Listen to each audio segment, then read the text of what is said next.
Good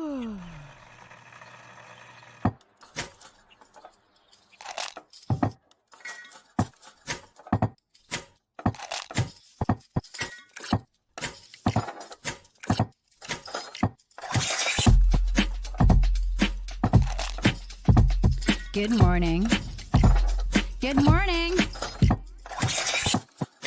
Java Delight will uplift you. Stay tuned. The show is about to begin.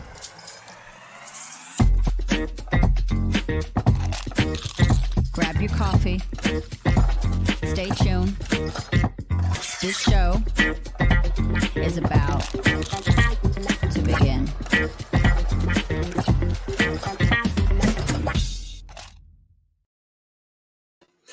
Good morning, ladies and gentlemen, children of all ages. Welcome to the show. This is Java Delight, the show that brings you positive, uplifting, encouraging messages every morning. Start the day in a positive way and help you be able to get through this crazy freaking world without having to worry about the stress of others. My name is Brandon Croucher. I am blessed to be able to sit next to the Queen of South Africa, the woman who 100% dives out of her room, through her window, down a giraffe, up into the air, spins twice to show the shark she knows how to do a twist, dives into the water, tickles a great white shark, and then dives out like a dolphin going, oh,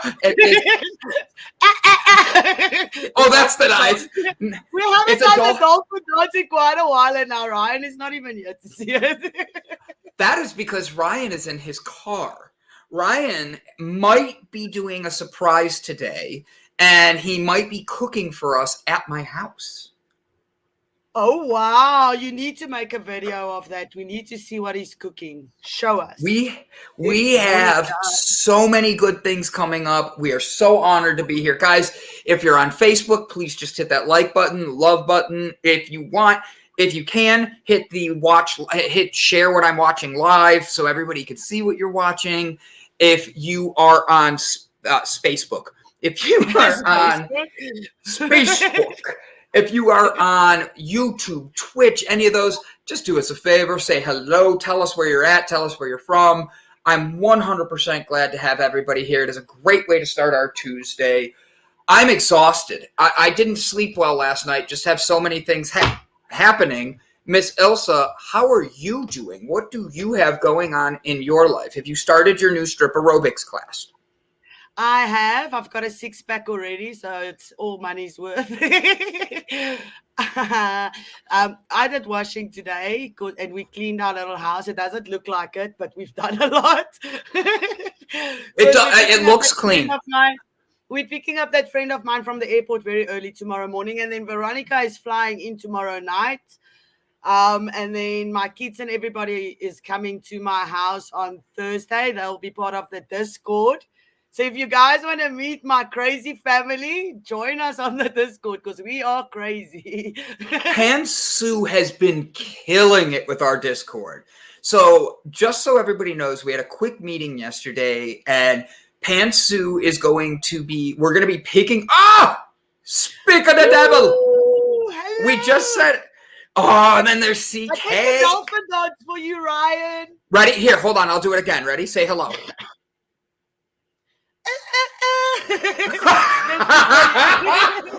Oh God, no! That looked like sounds like a horse. It sounds like a horse that looks like you were trying to be. Never mind. You look like an orgasming dolphin. One of my finest moments.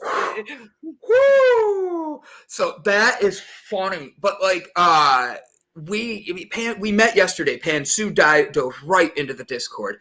We're going to have a movie on Saturday mornings, just to start your weekend off in the right mindset, just to keep you going. And if you're in another part of the world and you're just at the end of your day, it's meant to be where we're helping each other keep building a community of good effing people, because there's enough angry effing people in this world. It's time for them to say, ready, Elsa, show us what your new thing is. It's time for us to show everybody the fork. Oh, my fork. Look, my fork. We picked it up at a wedding. So it's a kind of a tongue twister. What did you say backstage? What was the tongue twister again? I didn't say it. You said it. It's a forked up fork for Fork It Fridays. Yeah, it's a forked up fork for Fork It Friday. So join us on Friday after Thanksgiving and we can say fork it to the family that drove you crazy. Yes. Tell us which family member you're going to say, I'm forking done with, because I've already got mine. They've already started and it's not even Thanksgiving. And I don't want to complain. This is not a complaining spot. It's, I see this family member. Well, everybody has that family member that just pokes you the wrong way. And that's it. You're going to say fork it and you're letting go of it. That's why we have Fork It Friday. And it's after that.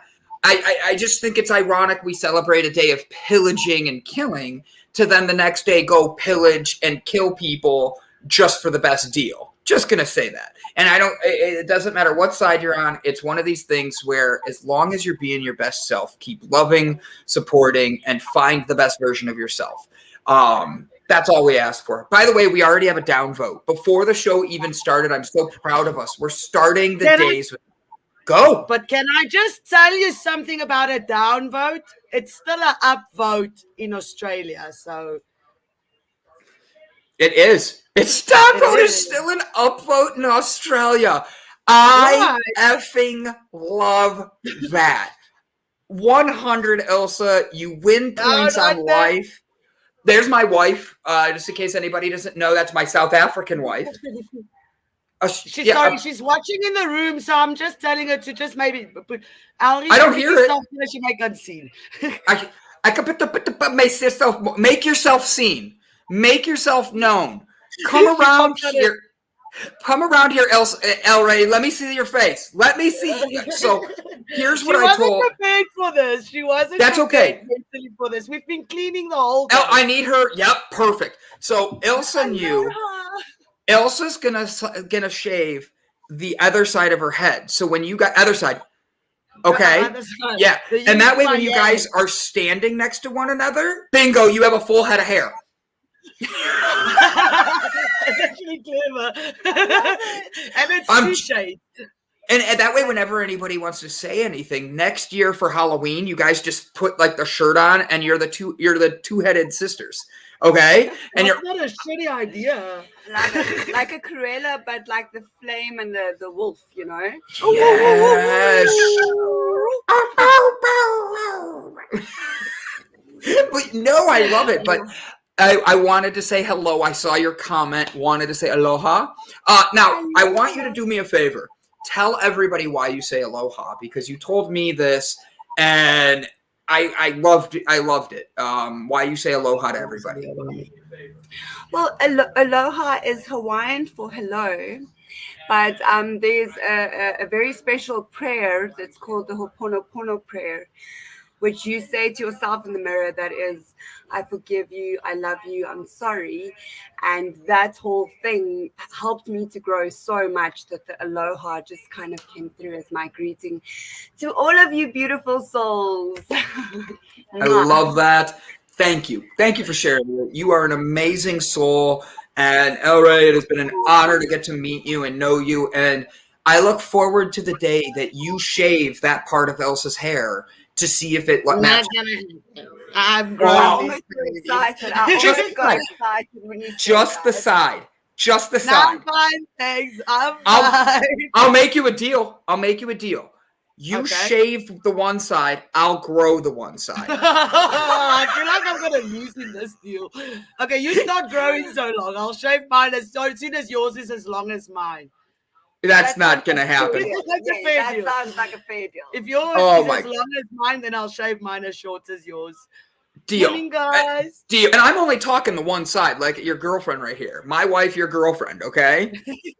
My South African wife, she's your South African girlfriend. I don't know. I'm a Sagittarius, so I carry around my own flame to burn down motherfuckers' houses. Mic drop right there. Boom. I loved it. Loved it. So you two are amazing. Are you ready to say hi to everybody? Are you going to help us say hi to everybody, Elray? Okay, you twisted my arm. Twisted it hard. I twisted you hard. Morning, Bob. Hey, Bob. Ready? This is yours, but Elray, get her. Brit. Mwah. You ready? My turn. Hi, Brian with a Y. Why? Because you're amazing. Pantsu? And he also says a downvote is an upvote anywhere south of the equator. So we have no downvotes. We have upvotes all around the world. I love it. All right, here's a big one. This is for both of you. You ready? Oh, Kevin! Hey, Kev. Kevin Jay. sent us some gifts. We are getting gifts from Kevin because my friend that's landing, he got gifts from Kevin to bring to us when he lands tomorrow morning in South Africa. So I'll show you guys on the show what we're getting. You're getting a gift from Canada, personally delivered. I want to make out with Kevin right now. I'm just joking. Good morning, Jaybird. Good morning, Miss CK. I love you both. Thank you for being here. Panty Dropper. Bam. Good morning, delighted. Oh, Ryan is our local cook. Is it on board cook? Yes, he makes a nice food. He's cooking with Jew. Good cooking with Jew. I love that. Not with Jew. Ready? Who's this one? Give her a big one. Hey, darlings.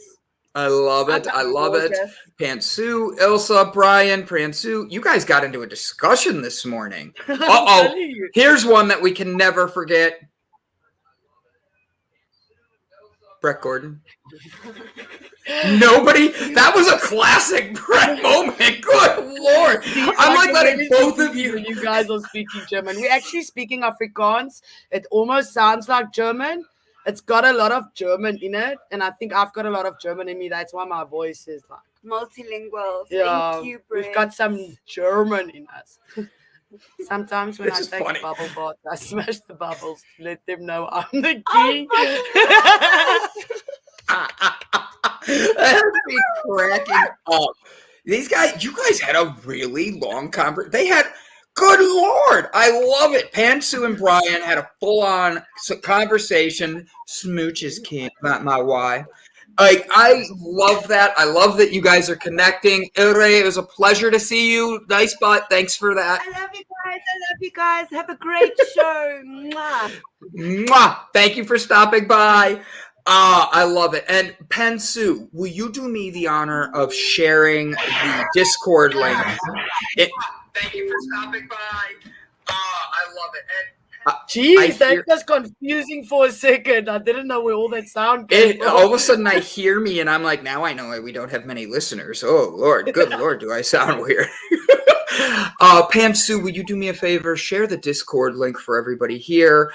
Guys, once again, Ilse, I want to hear about your day, but do me a favor. If you're on Facebook, hit the like button, hit the watch what I'm watching now. If you're on Facebook, Instagram, it might not have shown up. Oh, got it. Let me know. Discord link. I feel like YouTube is auto-modding it. I'm wondering because I have not seen it, and I was trying to make sure I shared it. But that way everybody gets together because on Thursday it's Thanksgiving, and he is a mod on Discord. But like I want everybody to know this Thursday, while it is Thanksgiving and we're going to be doing a lot of great things, this is the time to be able to connect with people. And like one of those things is, oh, I got it. All right, we'll have to fix that after the show. I see what you're saying. One of those things, ADD, sorry guys. One of those things is we're going to be playing Thursday. We're going to have a show because not every country celebrates Thanksgiving. And we want to have a Thanksgiving day with our community. And make sure that we're blessing everybody with those proper assessments, proper ways of doing things, and showing love and appreciation. And that's all we want. And some people don't have families that they're able to go to, and some people don't want to go to their families. And either way, we want to be able to provide you a safe place to feel loved, protected, honored, and appreciated. And that's what the Delight Cafe. We will be open Thanksgiving Day. And then the best thing is after the show, we're going to be going over to Discord and we're going to be playing some trivia. We're going to be playing some games. On Friday, we have the show. And then Saturday, we're going to be having a movie. So guys, the Discord link will 100% be able to it's going to help us build our community, and we're seeing it, and we're seeing people jumping in there, and watching a movie together has been fun and all that. So Ilse, how are you, and what is your evening like? Did you go stripping? I did not. I washed washing, so it's almost the same amount of exercise. So we did some washing and we did some cleaning, so that it looks proper when the guests arrive. Like letting a lot of people in my space here the last couple of times. I'm used to living alone, so it's a lot for me. Everybody coming and that, so just trying to not scare them off with my weirdness. You don't, and I'm very straightforward, so sometimes I say things and I go like, maybe I shouldn't have said that, it's not very nice, but I just needed to say how I feel. So luckily they know and love me like I am, so usually they just ignore me. But that's the thing. You're having your family come in, it's your house, and being able to have that connection with your family, that's the only thing that matters. If they start wanting to go A, politics, B, the vaccine, C, anything. We don't do that. We listen to music and just talk about shit. We don't talk about politics because none of us watch news. None of us do any of those things. Do you know what I did? I started carrying around, and this is me just being, I don't want to fight with people. I started carrying around a deck of cards. And when they start to talk and get angry with one another, I start shuffling the deck because then everybody's distracted. Right, why? And then I'll be like, pick a card. And everybody thinks I'm about to do a magic trick, but I'm not. Do you know what I do? They pick a card, they hand it to me. So let's just go 10 of hearts, okay? I would ask the person who picked the card, I would make up a question. And on the spot, I would go, so who was the perfect 10 in your eyes that stole your heart? Something like that. Oh, wow. And then they are like, and it's kind of like 2 truths and a lie, truth or dare, stuff like that. But you could have like a 6 of diamonds, and be like, who was the best sex you ever had? 6, sex. It's 3 letters each. And you wish they would have put a diamond on your on your ring. You know what I mean? Things like that. Like, or the best sex you ever had. And every card is something that after they see I'm making up the questions that match the cards, they then are doing it. And I let them pick a card to somebody else and they ask a question. But it changes the topic from politics and religion and anger to silly fun things. And it's not like everybody wants to. That's what life should be about in any case. It should be fun and laughter and I was just in Kathy's yoga class, her laughing yoga class, and they had a 3-day conference. And one of the things that they actually taught them there is that 15 minutes a day of laughing is the same as 300 crunches. And you work the inside muscles of your abs as well as the outside muscles. So you don't have to go to gym. You can just laugh the whole day.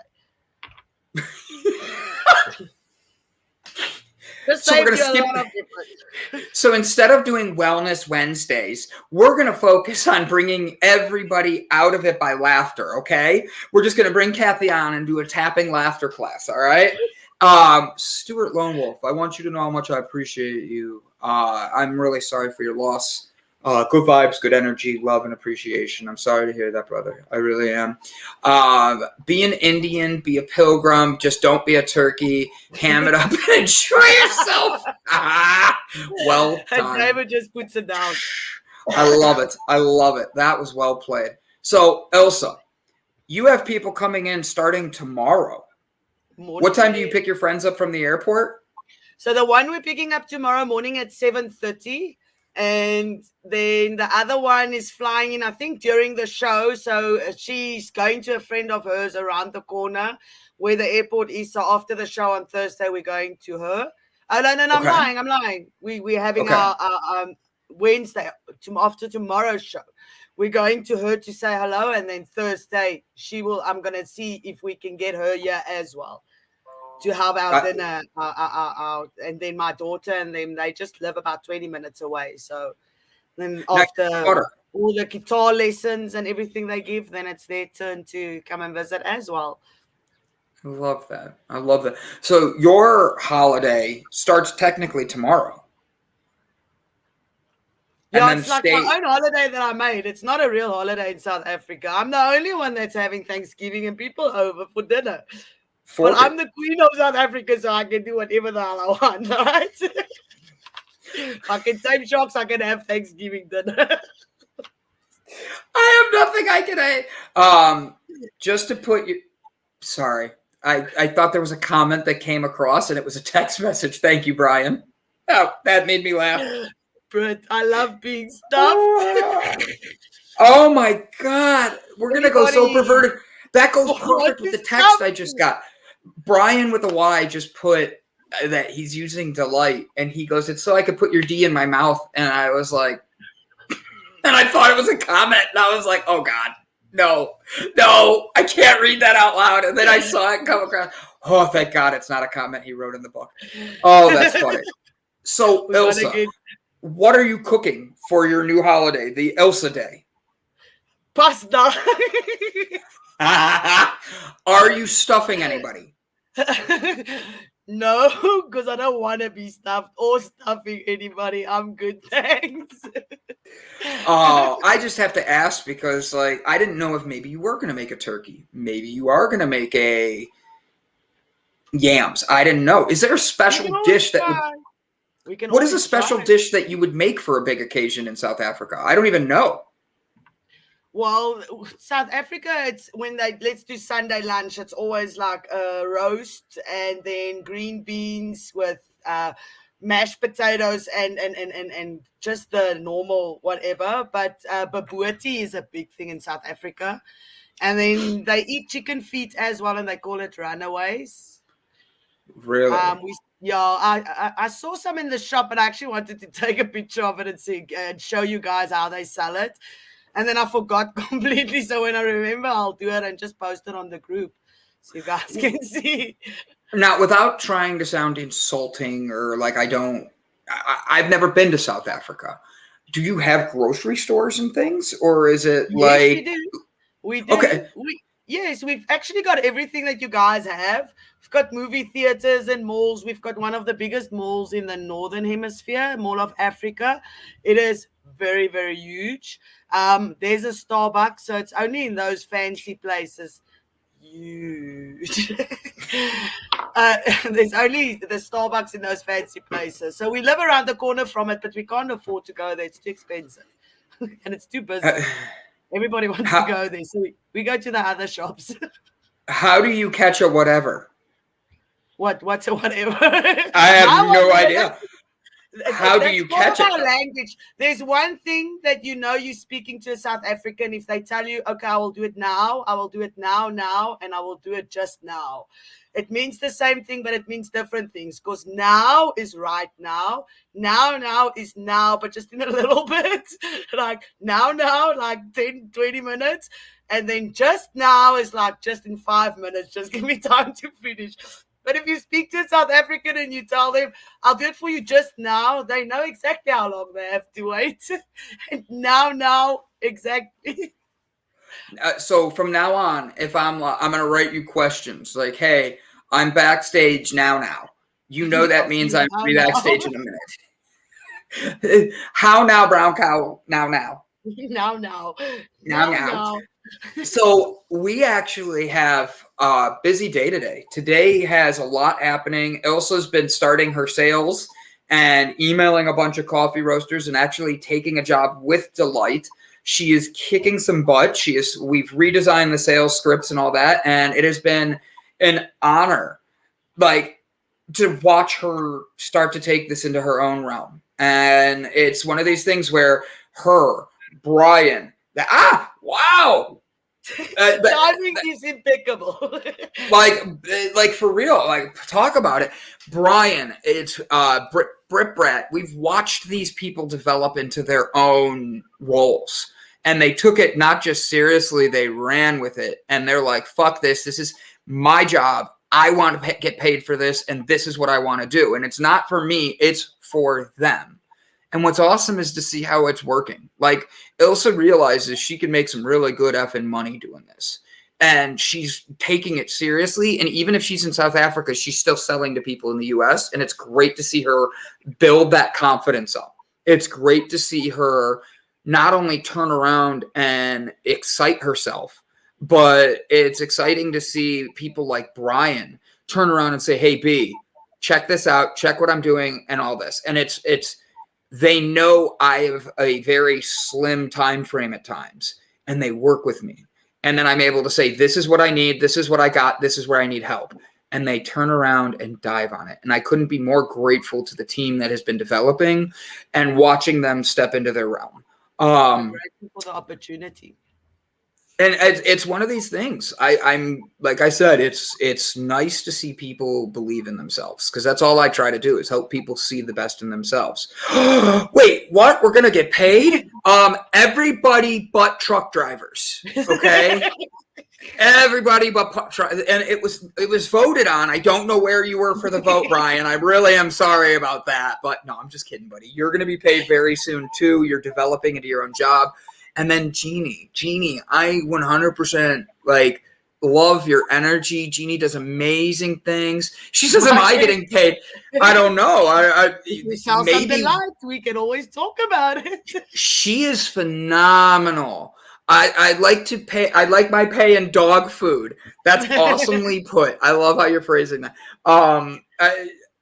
It's fuck your local truck driver day is the comment I see came in. And my thing is, I don't know how to take that. Is that like a lizard thing? Or is that like fuck you over? Like, how are we describing this forking up our local truck driver day? And if it's a local truck driver, he's not driving across the country. So that means he has to only drive locally. So how am I going to fork you if you're not in my local area? Brian, I'm just asking questions. Also known as Triple Pack of Delight Day. Get the D straight to your face. Just take the D to the face, find it, and calm, balance, and delight yourself. Jeannie has been using delight. Oh my God. Meet me at the rest stop. Jeannie, you have been doing amazing things with the dogs, and she sends me pictures. And when I get a chance, I go through and check them all out. She is amazing at what she does with helping dogs and foster dogs. And it's one of these things where I love seeing people benefit from this. I had CK Ford reach out to me and say she needs another box. I've had other people reach out. I have to say, I need to send you a new one. Oh, I love it. I can't wait to see Jeannie. But I say all of this because we are a community, and seeing you guys see the benefits of this product makes me happy, because it's not me. It's you putting your positivity into what you're putting into your pets, into what you're putting into yourself, and into what you're putting into you. And this is not me making a commercial. This is me thanking those who have taken like that first step in seeing the amazing things that's in them. Now, speaking of things that are in people, let's bring in Brett. Brett. Speaking of, let's get into someone. Brett, how you doing, my friend? Brett's the lucky winner. This is my favorite Brett moment of the day. Every time we bring him in, he forgets he's muted, and we just let him go. Brett, what's your favorite thing about life? Really? I didn't know this about you. Oh, there he is. There we go. We must have a competition on how long it's going to take Brett to realize he's muted. We're going to just hit a timer and have a timer going. We're just going to keep asking questions. He's going to be like, you guys are assholes. You kept like, Jesus Christ. Don't you ever listen to me? No, we just mute you. The best part, we can watch the show and know when you unmute yourself, and then just keep muting you and drive you nuts. That might be fun for me to watch. I would laugh at that. Brett, that's what most people do anyhow when they're listening to me. Muted Bretts are the name of my I love it. Muted Brett is the name of my next death metal band. And then, good morning, Brett. I love that. How many subs? I'm glad to see that you've made it up north and you're doing hopefully better. All right. I'll make you guys a deal. Ready? By December 1st. That way it's 10 days. Okay? 10 days from now. Actually, it's 8 days from now. I was going to say. If we can hit 425, that's literally 30 subscribers, 33 subscribers, 34 subscribers. Sorry, my math is off. 34 subscribers. I will personally buy pink beard dye and have it shipped to Brett, and Brett will dye his beard pink just for 425 subscribers by December 1st. 425. Pink beard. Deal, Brett? I will do it. Deal. 425. Yes. As long as it's hot pink. Deal. Hot pink. Hot pink. And Hot pink Brett's is the only beard. pink we're going for. Hot pink. Hot pink by December 1st. Okay? A hot pink beard will be Brett's beard, but we have to have 425 subscribers by December No burner accounts, 5th. Brian. Legal people. Brian's going to have 30 burner accounts. Between both Brian's and Fernando is just going to send a text message to his closest family members, and we could have 425 new subscribers. Yeah. Good morning, you sexy son of a bitch, you. I'm so glad you're here, Fernando, you hot stuff. I love you, buddy. If we hit 395, Brian and I will hold Brett down and tiger stripe his beard in pink and purple. I like see pink that. and purple. I like that. Let's make it pink and purple.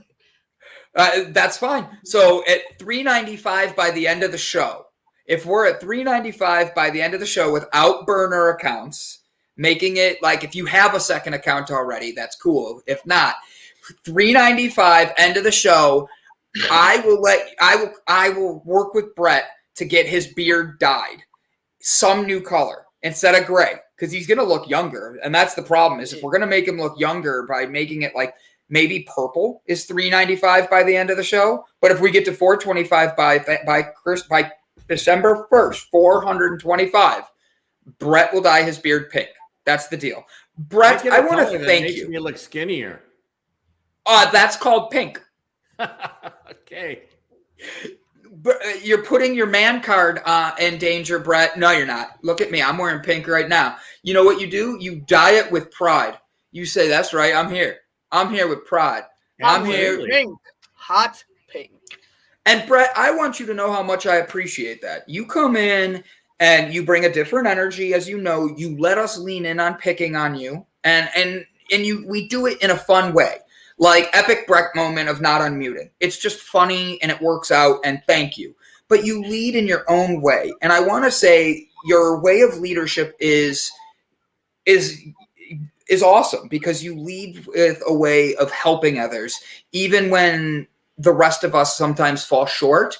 That's where you turn around and say, all right, so let's quit the bullshit and let's look at what we need to get done. It's like Britt. Britt does the same thing in her leadership. You guys just do it in different ways. Where Ilse, on the other hand, is like, hey, look, I don't wear a bra. Look at my boobies. And I'm like, oh, everybody focuses now. I like it. Right? As I make an inappropriate joke, and I make an inappropriate joke, and she's going at the same time. Lip balm. Yeah, why are you licking it? It's lip balm. I don't know. Who doesn't wear a bra? Not me. I'm wearing a bra. That's why I look behind me. I do not know who he's talking. I don't wear a bra. I stopped wearing one like a month ago, and let me tell you, my man boobs have repositioned themselves back up to where they're supposed to be. They pop more vibrantly than ever before. They don't bounce around in my face when I'm running anymore. It's wonderful. Well, and I got that typical old man thing. My chest now dropped into my drawers. Have you ever seen Bad Grandpa? So many levels. Have you ever seen the movie Bad Grandpa? Yeah. Yes. I have. And it's So the scene where they go to the male strip club is actually shot in Cleveland, Ohio. No joke. And what's funny about that is them putting those fake testicles flying all over the place and all that. All I could see is Brett going to a strip club and be like, ah, dancing on people like Bad Grandpa with a pink beard. And he's like, these fake testicles going all over. He's like, don't worry, I'm braless. He's going to be locked up by the end of the afternoon if you guys do something like that. Delight-infused nut bras. I love, actually, there is a pair of underwear for men. It's called the Ball Hammock. Okay, you literally put these on, and your underwear has a drawstring on it, and you put your cojones inside this underwear, and then you pull the drawstring when you need to adjust, so you don't ever look like you're adjusting yourself. I just got holes in my pockets. It's easier that way. Well played. Well played. I love that. Oh my God, that was well played. Well played. And no bra. It's no bra day. We're all not wearing. I love it. So, Brett, I'm going to grab myself my coffee really quick. Would you do me a favor? And I want you to tell everybody about your leadership assessment and why, like Brit Brat did it recently, and holes in pockets for a bra. That's right, Jeannie. Don't be confused by that. We love our holy pocket bras. So I want you to tell everybody about your assessment and just a fun, quick example. Like Brit just did hers. I know Ilse's done hers and I've done mine. Mine came back, I'm crazy. But the rest of us have some interesting things. Can you tell us about why those assessments and what's connecting them and why your role in what we're doing actually plays a good role? BRB. Yeah, absolutely. Actually, that was something that I was going to talk about today anyhow, because I came prepared. Is based on 4 primary energies. And those energies are tied to the seasons of the year: spring, summer, winter, and fall. So Brandon, like he talked about, he's a creator. That's a dynamo energy. That's a springtime energy. And Ilse has kind of got that, but she's also got some summer energy. So real hot, which is obvious because you can see she's really hot. And then there's temple energy, which is more like fall, and steel energy, which is really about kind of winter. Well, we're about to change seasons, right? We're about, in the northern hemisphere, we're about to go from fall into winter. And in south hemisphere, in the southern hemisphere, they're about ready to go from winter into spring, right? Mm-hmm. Or spring into summer, I should say, really, spring into summer. So we're also experiencing that same thing from a global perspective. Right now, we're kind of still in the winter. Winter being the time when everybody kind of hunkers down. They get stuck inside, kind of like these things that are happening around the world where people are being locked into their house again. We're going to continue to go through that cycle for a little while longer in the winter cycle. But each one of our energies actually thrives in a different season. My energy is more of a steel energy. So my energy normally thrives in a winter type environment, meaning when businesses are starting to really focus on their costs as opposed to maybe their sales, that's when the steel energy comes into play. You're looking at all the details, trying to cut out all the costs, all those types of things. And the same thing in life. When you're in the steel part of your life, you're kind of going back internally and trying to figure things out and work things out and get things squared away. So when springtime comes around, you're feeling like you're prepared, you're ready to plant new seeds. So what you're saying is, because of us being in different hemispheres and different energies is why this can work so well. Is Brandon being a spring energy, but it's winter here right now.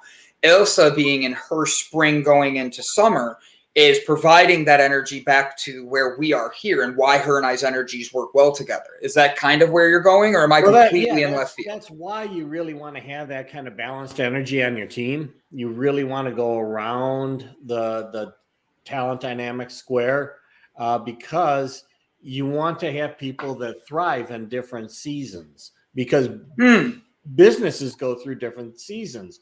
Right now, delight is really still kind of in springtime. It's the creativeness. It's trying to get the word out. It's moving somewhat into the summertime when you're really trying to gather a lot of momentum and get more and more people to buy into it, because the concept of delight and Delight Digital Cafe are now becoming established. So now it's a matter of getting more and more people to understand what it is that delight is all about and get more people to follow it. And that's when we're moving into the summertime, the people time. Bring more people in, start piling on more people. You're looking for your top end revenue. If you're looking at it from a business perspective, build that top end revenue. Don't focus so much on the costs of it. Focus on generating more and more revenue and getting people to buy in and follow and be followers or be your loyal customers. Yeah. And that's kind of where we're moving in terms of delight. And then once you've got a bunch of customers, now you want to make sure you also focus on keeping those customers, servicing those customers. That's more of your fall type energy, because you've now grown your, if you want to look at it from even a crop, like growing something in your garden.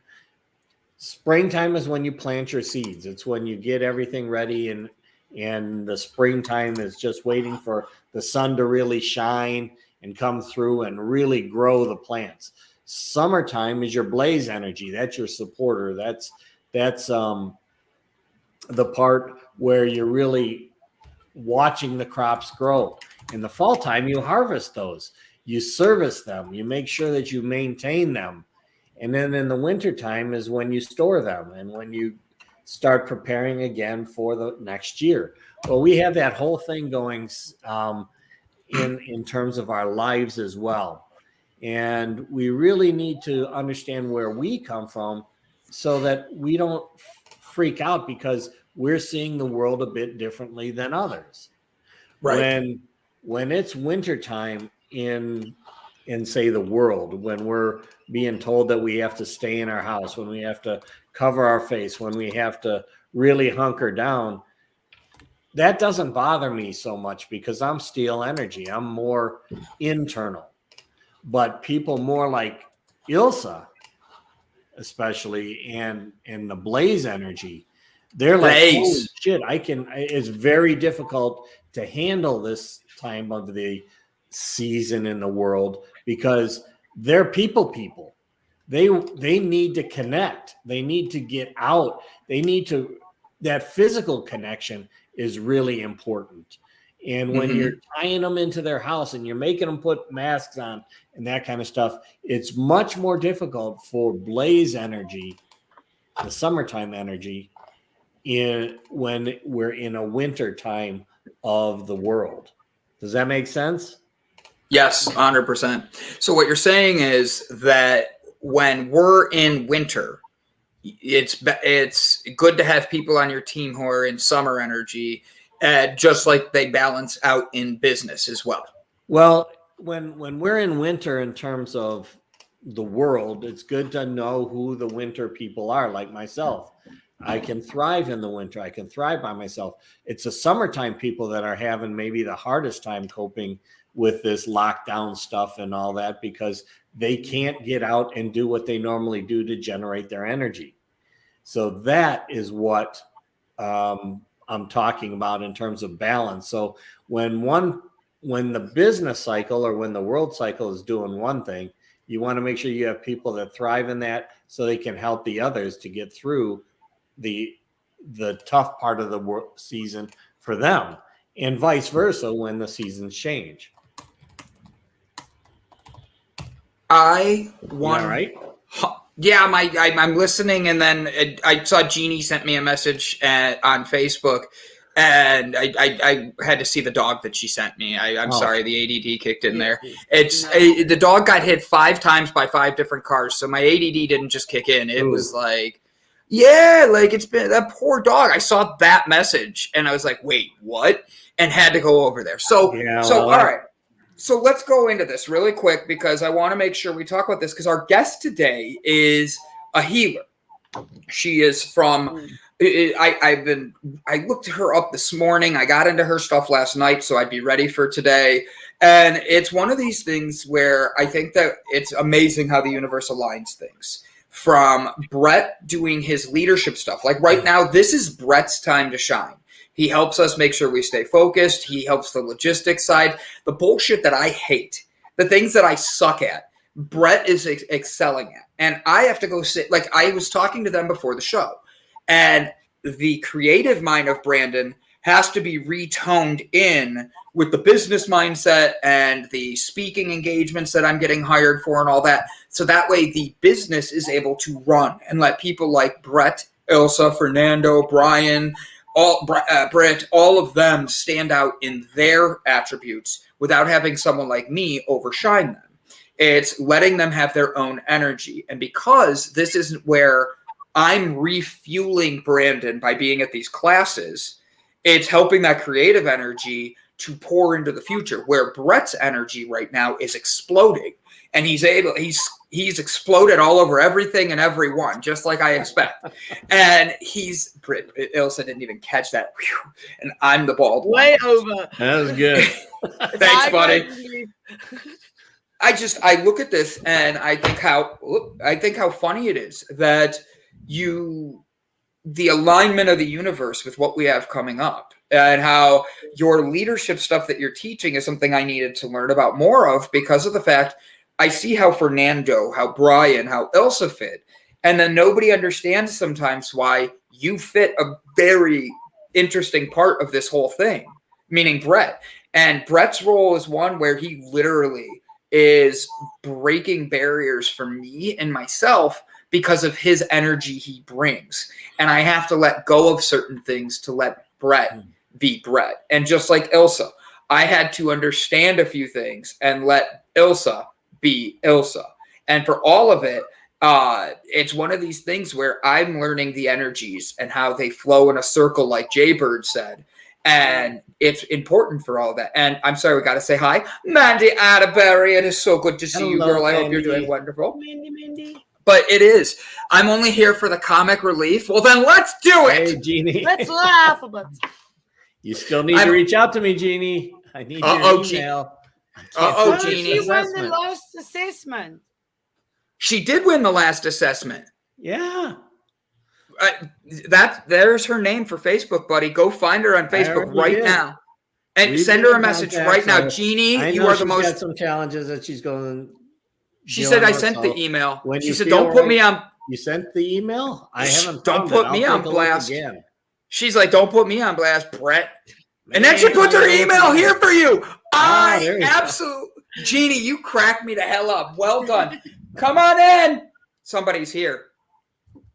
Ooh, is that maybe Ryan? I don't know. Hold on, let me see. Oh. I don't know.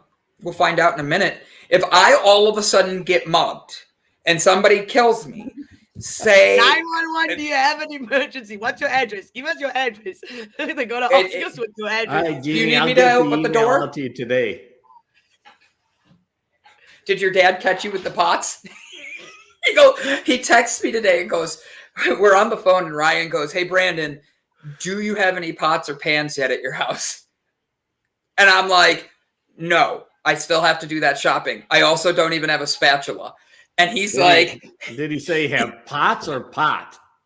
I have pot. I don't have pots. Right. Oh, it's the Great Jew Bear. I love it. Ladies and gentlemen, today we have a special segment of Delight Cafe. It's Cooking with Jew. Is he on that side? Where is he now? He walked around. He's over here now. He's going into the kitchen. He's actually making my breakfast. And I'm honored because I don't know if you guys know this. Him and I met by me being my restaurants and cooking. Ryan all of a sudden would come in when he was in school. And, oh, that's kind of scary. Like, I'm going to just move over this way while... Don't worry. Are you getting mugged? Do we need to find it's a partial mugging. Okay. It's a voluntary mugging. He's not mugging. Feed me, then go. I have hangers right here, or you can put it right there. So Ryan is wherever you feel comfortable, sexy. He is such a big man that's why we call him the Jew Bear. Like when you guys all meet Ryan and he shakes your hand, prepare to act like you're meeting Shaquille O'Neal because his hand just envelops all of you. It's like you're like, oh, where'd my hand go? He's just amazing. Ilse has some cooking in the background. Oh no, that's Laurie's hand. She's busy cleaning. There's no time for cooking. She must clean the house while I work. Just kidding. But I do not have a personal chef. I have friends that come over that want to talk business after we get done with things. And that's what makes my friends absolutely the most adorable human Jew bears in the world. You can't. As he's walking out the door, he just stops and shakes his head. I love it. But yes, I love it. Jay can't mug the willing. That's right, Jay Bird. Can't mug the willy? Can't mug the willing. Oh, willing. Oh, I thought you said Willie. Ilse, do you have someone cooking in the background? I don't. It was Elrie. She was busy cleaning. She took something, and she took it in the room. Outstanding. I wish I had somebody to cook it for me. Okay, we know where Jeannie's coming from now. I hope our guest today, because they just popped in, and her name is Melany. It is absolutely the first time I've ever seen it spelled like this, so I'm honored. She is the first Melany I am meeting like this. Melany, adorably spelled. We have her Instagram, her Facebook, her webpage. She's going to talk to us about healing. And this is the time of year that I think this is essential. I think this is a very big thing because a lot of people are dealing with family issues. Kosher salt. I told you, the great Jew bear. Is that all the ingredients? He's showing you one by one what he's taking out of his bag. I'm laughing. Daily exercise. He goes like this, and he's going in and out of the kitchen. I love this. He's just like, "Yep, this is what's next."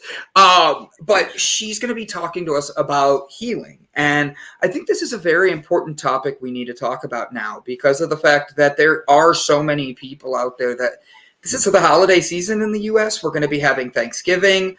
For me, I'm going to be honest, it is a trigger, and that's why I hate the holidays. But I love my family. But they're the reason I have trauma, and I have to be able to heal. Right? Like we all have that. I'm just being honest with mine and putting it out there on blast. By the way, my family never watches the show just because they're busy. But my favorite thing ever is I made jokes yesterday and they watched the first 10 minutes of the show and I've received multiple messages about how mean I am. And I'm like, did you watch the whole show? No? Then you don't have a right. Right. Like, don't get through the whole thing. Yeah. Keep it in the comment sections. Like, but I am honored that we have a guest coming on today. We have our leadership coach with Brett. We have our cooking with Jew right here coming over. I don't know which side Jew is right now. Hi, guys. This is Ryan. He is coming in to just 100%. Ooh, he's going to feed me. Oh my God, cheese! I love cheese. I'm jealous. Pasteurize that. I'm watching our guest in the background just smile and laugh like cold cheese. I also want cheese. I'll repeat me. Somebody, I also want cheese. I made at home for you. He made this goat cheese at home. We just go to the shops and buy ours. And you ask if South Africa's got shops. I'm sitting. He's a large human. This whole thing that's going on here, as you can tell, Brandon's all over the place again, which is normal. And what we're talking about is healing. And what we're going to tie this together with what I was just saying is that wintertime is actually a healing time. It's a time when you get to come back and reintegrate with yourself in order to be ready for springtime. Now, Brandon is springtime, so he's like jumping out of his seat. Or, well, maybe that's usually why I stand. That's usually why I stand, is it balances me. But like my knees have been so bad lately. I've been sitting and trying to keep myself like, all right, Brandon, breathe, focus. Okay, you're doing Your good. body's trying to say, hey, we need to relax, we need to get in shape because you got this big thing coming up with the NBA, and you better be in great physical condition because you're going to be running like crazy when that comes around. The next few months of mine, I have to be balanced, and it sets me up for a lot. And that's why building the right team, building the right foundation has been essential for the last few years. I'm super excited, and the reason I'm excited for our guest is she knows nothing about me, and I like that because of that. She probably wouldn't have come on otherwise. Let's be honest. And I just 100%. I love what she does because I've gone to Reiki. I've been doing Reiki for 2 years now. It led me to hypnosis therapy. It's led me to multiple different areas of my life that I've been going to therapy since a kid. Like a kid. And now I'm like an adult and I'm in my late 30s. And I'm an adult child in a body that needs a lot more tuning still. But I say that because without doing the last year of hypnotherapy, I don't think I would be where I am today. And I say that with complete, this is a very serious thing for me. This is a thing where I've been healing childhood traumas and working on this in my life. And to have a guest come on that does this and talk about it in the most professional of ways, I am ecstatic. And to have our leadership coach on explaining what we're doing and why this is such a big thing, I 100% am grateful and excited for this. So Brett, you have 1 minute to tell us anything you want to end yourself with. And Mandy, congratulations. I'm so happy. Ooh, jeez. Oh, wow, Mandy, that's amazing. I'm so happy. That's awesome. Yes. I'm thankful for that. Thankful for Mandy. That is awesome. Well done. Have you been doing your push-ups, Brandon? I have, and what you cannot see is my meditation yoga area is directly behind the camera. So if I turned it around, I could do that and show you guys. But right now, we're not doing that. It's not my time to focus on Brandon. It's time to have fun. It's also because there's paint cans over there. I'm still designing my house. As soon as it's done, don't worry. We'll do an MTV Cribs episode and walk through my house and be like, yo, here's my chalkboard wall. Go change the world. Stuff like that. I got us, guys. So my media room, my podcast room, I got everything. My podcast room. This is my podcast room. It's also in some countries called a living room. I don't call it that anymore. What do you want to do with the living room? Nothing. Stop ADD swirling me. I'm trying to finish Brett. I'm trying to stay focused for 1 minute. It's trying to finish me. Come on. I need to be finished. I'm trying to finish it. All I want to do is finish Brett off. Brandon. I need to give him his. Oh, my God. I can't keep going like that. So, Brett, take us to your point, and then Ilse's going to read the bio before we have our guests come on, and Ilse pees her pants laughing. Okay. Well, just everybody remember that we all have our own natural innate energy. And again, it's tied to the seasons and there's many cycles that go on simultaneously. There's bigger cycles in the universe. There's world type cycles. There's cultural cycles. There's individual cycles. And as each one of those are going on, sometimes they're going to affect us more significantly than others, especially when winter in the universe ties with winter in the world, ties with winter and culture, ties with winter in yourself. Now you're way into winter, which would be great for me, but would be terrible for Ilse. So, but also remember that seasons change. So it's a matter of recognizing where we are with our natural energies, where the cycles are within our lives, within our businesses, within the world, and how we interact with those different seasons. And then we can recognize where we need to kind of hold back, recognize, okay, this is not necessarily my best time of the year. So what can I focus on that's going to prepare me for the next season that's coming around? Because they will come around, just like spring, summer, winter, and fall. So as we're going into winter here in the Northern Hemisphere and in the Southern Hemisphere, they're going into summer. In the Southern Hemisphere, they're going into summer. I guess I said that. I don't know what I'm saying, but seasons change. So used to say when I lived in Illinois, if you don't like the weather now, give it 5 minutes and the weather is going to change. And you can enjoy different parts of the weather in different ways. And so recognize, and the best thing is to recognize where we are. Once we know where we are, we can deal with all these other seasons. It's when we don't really recognize when we are, where we are, and what our natural energies are, that we really get confused and frustrated and try to lash out when it's not really our time of the year, our time of the season. And it can be very frustrating for some, and then you can't understand why others are happy or thriving. That's when things can get really askew unless you really understand how we relate to each other. Thank you, Brett. Very well said. Love you, brother.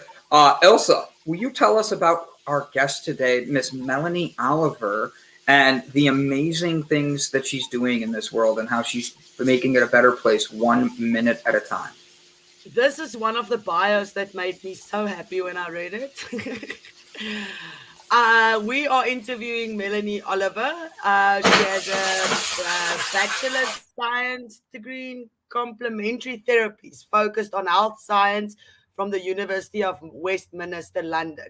Prior to this, I also completed the VCTC Diploma in Complementary Therapies at Solihull College, Birmingham, and was nominated as a Holistic Therapist Student of the Year.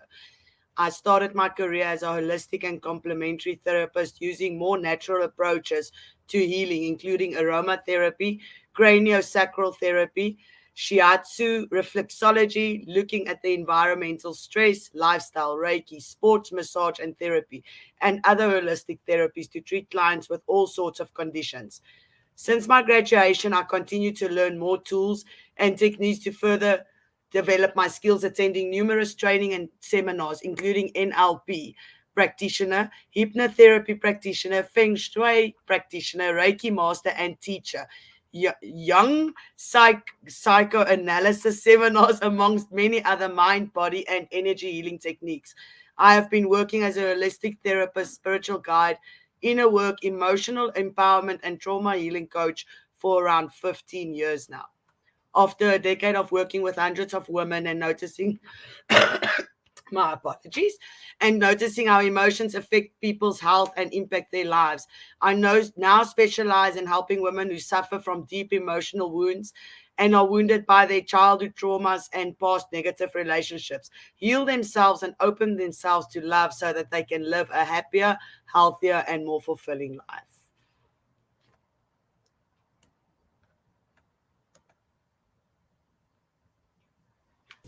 Hi, my name is Brandon, and over the past year, the Delight Cafe team and I traveled across the U.S. researching this rapidly growing industry of CBD products. What we have found throughout the industry were products that were inconsistent in dosage and used ingredients that weren't even lab tested. Products with chalky textures, bitter aftertaste, and worst of all, confusion among the CBD consumers. That's why we created Delight Cafe. A 15 milligram lab-tested, all-natural, water-soluble hemp CBD powder pack. It's odorless, colorless, and tasteless. Add it to your favorite drink of choice, wherever, whenever, on the go. Quickly find your calm, your balance, and your delight when you need it most.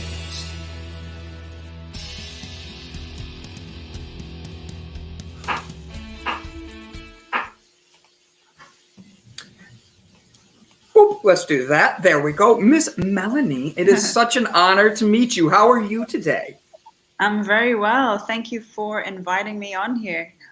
Absolutely. Now, you are in London right now, correct? I'm in Dubai. You're in Dubai. How did you end up in Dubai? Like, You're the second person this week that's thought that. I studied in London, but I live in Dubai. I grew up here.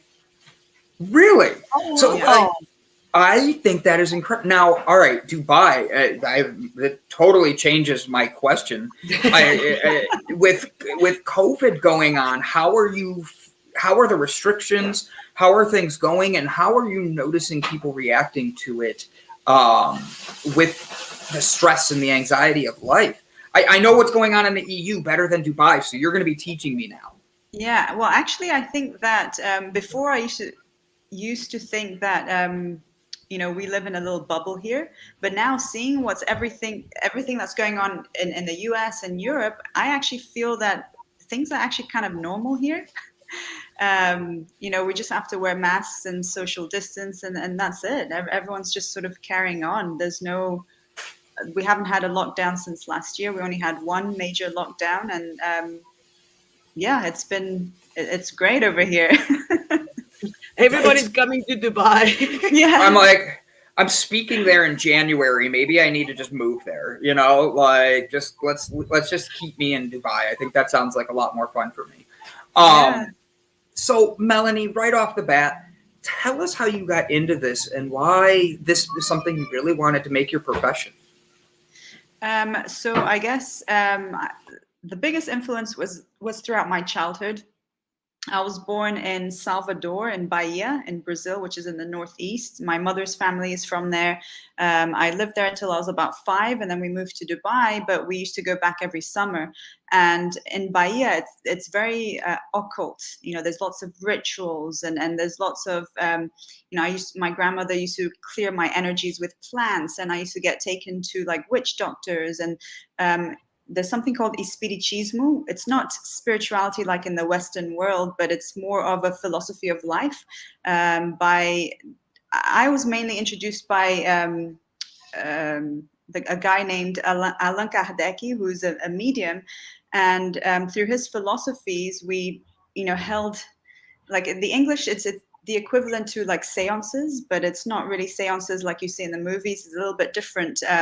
So they have these spiritual centers in every corner, and you go there to see psychic doctors and get energy cleanses and stuff like that. So throughout my whole of my childhood, that's what I was sort of exposed to.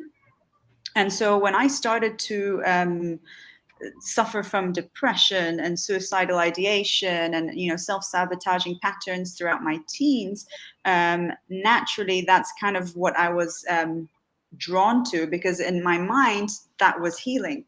I wouldn't think to go to a doctor or a psychologist. Like even when I was a child, when I had nightmares or something, I would get taken to see a spirit doctor rather than the orthodox way. So this, I think, left a big imprint in me. And when I decided to go to uni, I didn't actually know what I wanted to do. So I took a gap year.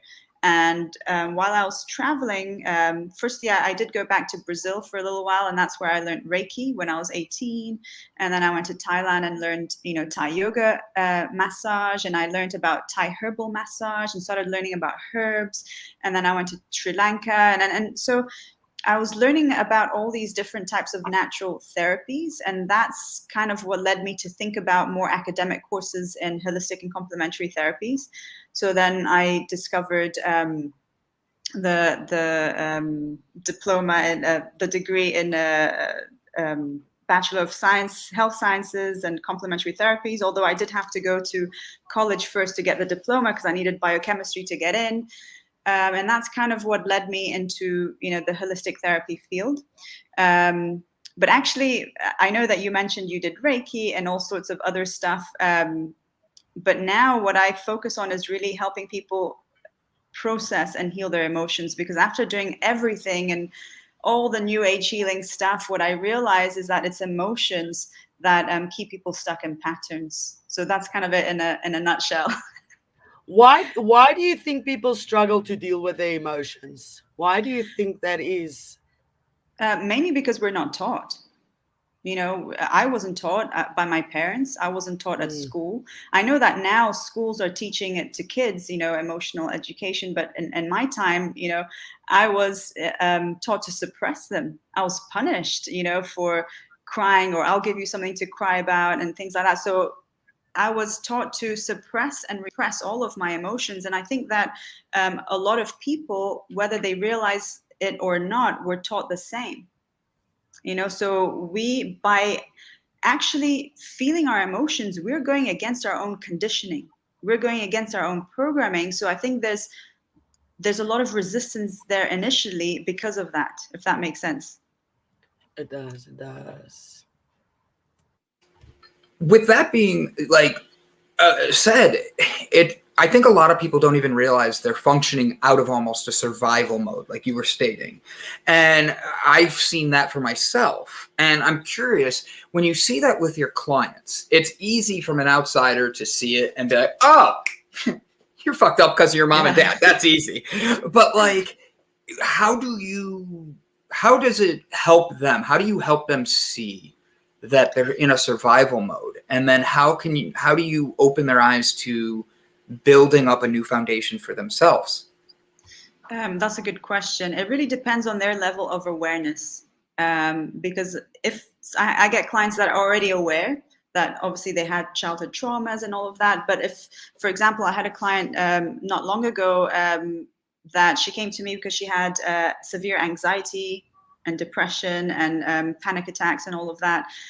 And immediately I know that that's a sign of, trauma and unprocessed emotional wounds. And when I sort of suggested and hinted, she immediately went into defense mode. So sometimes I test the water and just see where they're at. So with her, for example, I had to go about it very gently. I didn't bring it up again. I just helped her to process the top layer emotion. And by doing that and working, not directly telling her, but just guiding her how to process each emotion, like step by step, and giving her homework and things to reflect about, things to journal about. Eventually she came to her own realization, and she started to, the more that she processed her emotional wounds, the more that she became aware and started having memories. And eventually, I think it was 4 months in, she owned up to the fact that she was actually beaten a lot by her mother and was abused by her mother. But before, when she started, she was in complete denial, because I asked her, how's your childhood? That's obviously one of my first questions. And immediately she was like, oh, I had, a happy childhood. And I smiled, of course, and just, took a step back. So if there is a lot of resistance and denial, I go the long way around, and that's okay. That's just what they need, and just be very gentle and guide them, give them a lot of things to reflect on. But really, it's about teaching them how to process their emotions, because when you process the emotion, you will have your own realizations. You will have, the memories will start to appear. And then obviously, once she started to have these realizations, then we can start doing the deep work, the deep, real inner work. Well, I'm actually with Brian. Yeah, I also grew up with very strict parents, and you weren't allowed to cry, and you weren't allowed to express your emotions. You were supposed to just keep quiet and not say anything. How do we as parents make sure that we don't do that to our kids? How can we approach that so we do not, so that we teach our kids to deal with their emotions and not suppress it? The first thing that I would recommend is to heal your own wounds. Because otherwise you actually, you will react, through emotionally, and sometimes you won't mean it. It's a reaction, right? And then you can apologize. But if the emotion is still within you, what you need to understand is that you are projecting that onto your children unconsciously. So you can talk and tell your kids and teach them through talk, but they won't believe you because they feel differently. They feel things unconsciously. And I can give you an example. So I was working with a client who, her kid was throwing tantrums at certain things, but actually it was the mother's denied anger. So as soon as we process the mother's denied anger, and when you deny an emotion and you suppress it, you actually project that onto your kids, whether you want to or not. It's just, that's what happens, whether it's your kids or the world. And as soon as we started to process her anger, and she just basically owned her anger, the kids stopped throwing tantrums. Obviously, there were different occasions, because we have many different wounds. But in this particular scenario, the kid just completely stopped throwing tantrums. And it was all because the mother took ownership of her anger and stopped denying it.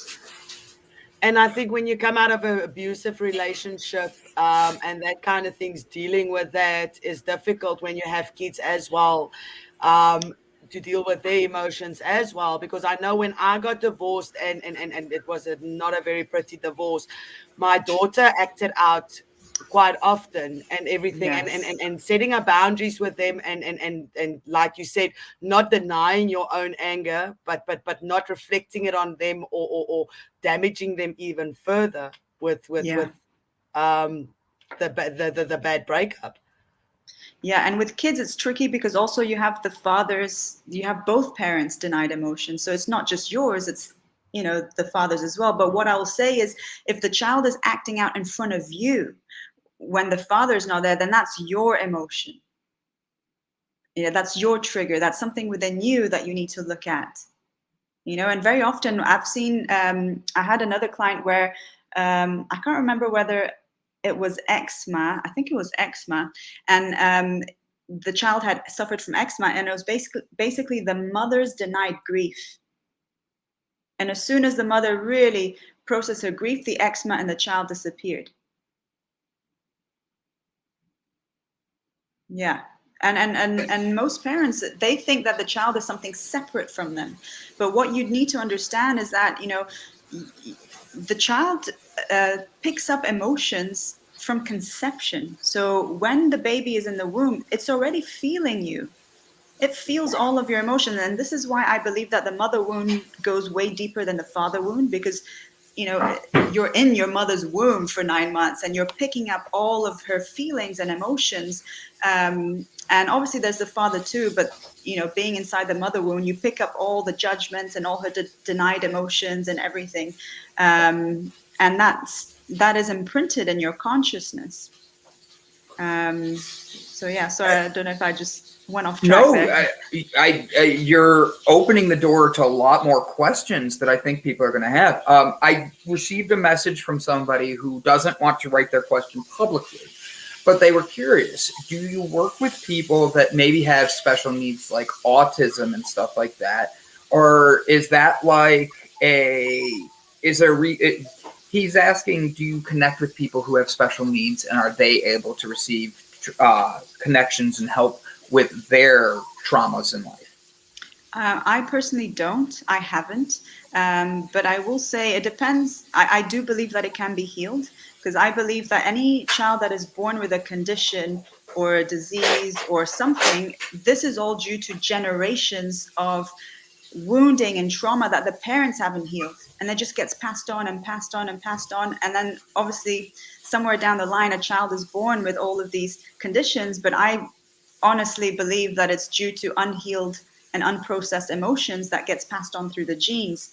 And eventually it has to manifest somehow. But if the parent starts to work on their emotional wounds and their childhood traumas, I believe that the child that has autism can be healed. But obviously it has to be both parents, right? You have to have both parents working on themselves. Let's say I'm going to use myself as the example, just because it makes it easy and you can pick on me and I won't care. I'll make a joke with you so we help people. But my parents, if they don't want to go, and this is all blah, blah, blah, and they stick to whatever in their beliefs, if I'm healing my childhood traumas and working on that, is it possible to heal family wounds with people who are still here? Meaning like my mom and dad, even if they don't want to? Or is that where separations start to happen? Does that make sense? I think so. Do you mean that if you heal yourself, can you heal them? Yeah, the family. Yes. Like you were exactly, like vice versa of the mom working on it and her kid not having eczema anymore. Me working on myself makes my mom stop wanting to throw lit candles at my head. Something like that. Yes, to a certain extent. You working on yourself would have more of an impact on your children, because you won't pass that on. And you will notice that, yes, your mother may not react in certain ways with you when you heal, your emotional wounds. Not always, but what tends to happen, I can give myself as an example. We normally connect to our parents through our wounds, yeah, and we have these wounded connections which we believe to be love, and we take on a lot of our parents' emotions because we fear not feeling loved from them. Yeah, I don't know if that makes sense. So tends to happen is people get scared to really to heal those wounds, because then if they heal the wounds, they won't have a connection to their parents anymore. And what I've seen happen for myself and with clients I've worked with is all of a sudden the parent starts to either act out, start to push, because they want to get hooked back onto that wound, because you're not meeting their wounded needs anymore. You start to set boundaries, which, you know, how dare you set a boundary to your parent, or you no longer need their acknowledgement. You know, I had that with my father, where he even made a comment like, you used to come to me for this and now you don't anymore, because I didn't need his approval or acknowledgement anymore for certain things. So they start to point out and say that you've changed. And especially if it's a wounded connection, what I find is that if the parents are really not doing their inner work and they're not aware, they will actually try to get you hooked back on by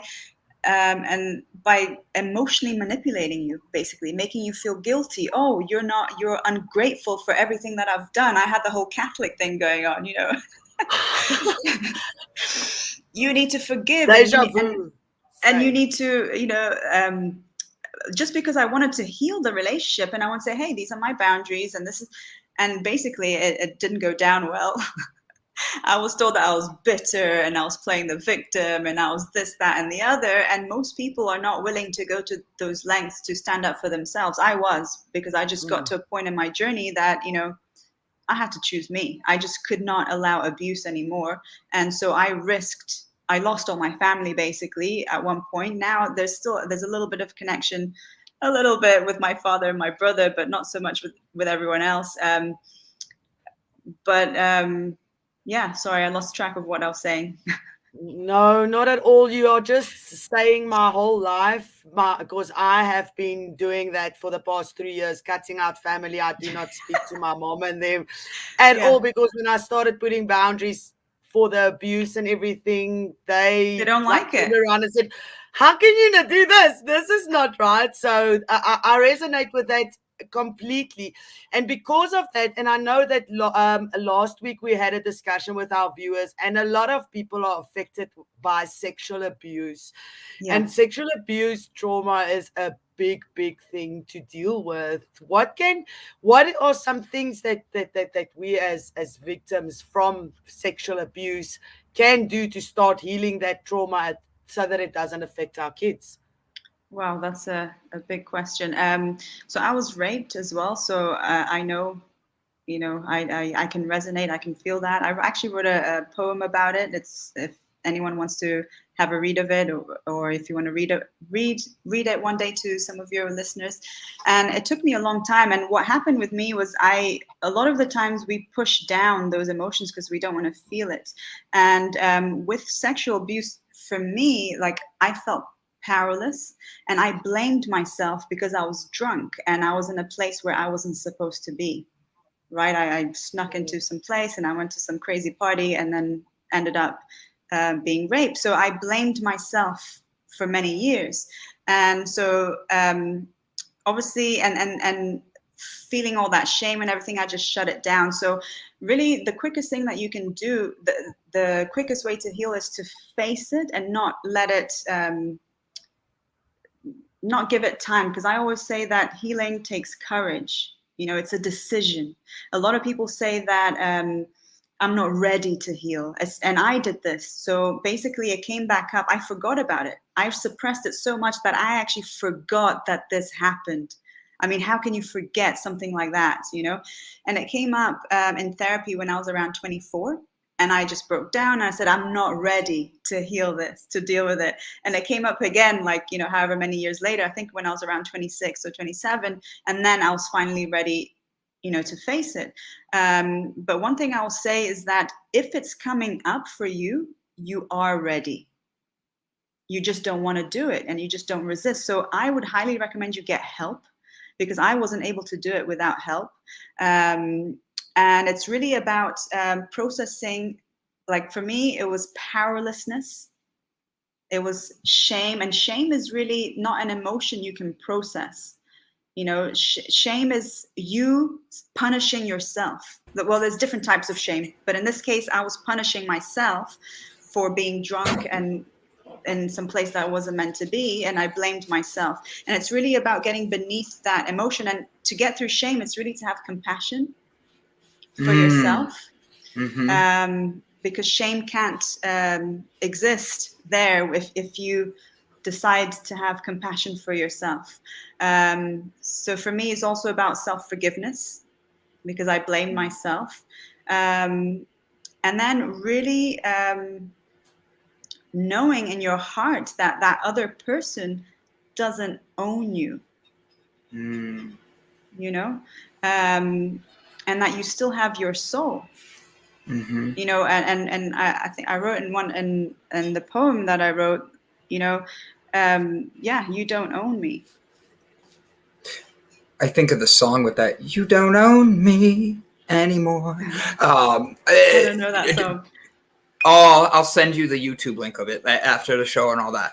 Now, I have to ask, you have a question. I'm assuming you know him because he's new to us. Mr. Russell Garner right here. He says you're the best therapist in the world. Yeah, I know. But then he him. asks, can you explain the be with when it comes to the emotions, like being with the emotions? Yeah. So a lot of the times when people have, let's say, top layer emotions, so anger, for example, because it's a classic, everybody gets angry and triggered. And very often what happens, you react to the anger. Yeah. And when you do that, you're not actually being with the emotion, you are reacting to it. You're defending the deeper wound. So the first thing is really about not judging the emotion, not feeling justified in the emotion. It's like, I find this a lot, especially when it comes to anger and even hurt. You know, people feel justified in their anger or whatever emotion. And when you feel justified, you are identifying with that emotion. You're not going to be able to process it if you're identified with it, or if you're in judgment, either of the emotion or of the person or all of that. It's really about coming to a place of being the observer and maybe shifting your mindset, getting curious, like, how interesting, I'm angry about this. How interesting that I feel shame about this. And that kind of neutralizes a little bit your stance. And then it allows you to sit and feel it. And being with it, it's really about feeling it in your body. And I find that a lot of people try to intellectualize the emotion. And they go into it too much, and they end up getting stuck in the emotion. And processing emotions is about feeling it viscerally in your body. And what I have found over and over is every time I try to understand the lesson, you know, in my head, whenever I actually processed the emotion and I got to the other side, it was something completely different, nothing to do with what I was thinking before. So being with it, it's about being present, about not judging the emotion or the situation. I always use my breath, you know, to go back into my body. And it's really about feeling it viscerally in your body. And lastly, I will say, which a lot of people don't have, is the desire to feel the emotion. And this is key. That makes sense. That makes sense. Because if you don't desire to feel the emotion, you're going to resist it. And you're going to fight it, and you're going to try to do it through force, through the ego, through, you know, willpower. And you're already fighting it if you're doing that. So it's about, and processing core emotions, like, I know it's not comfortable. I don't want to do this work, but I still have to do it, right?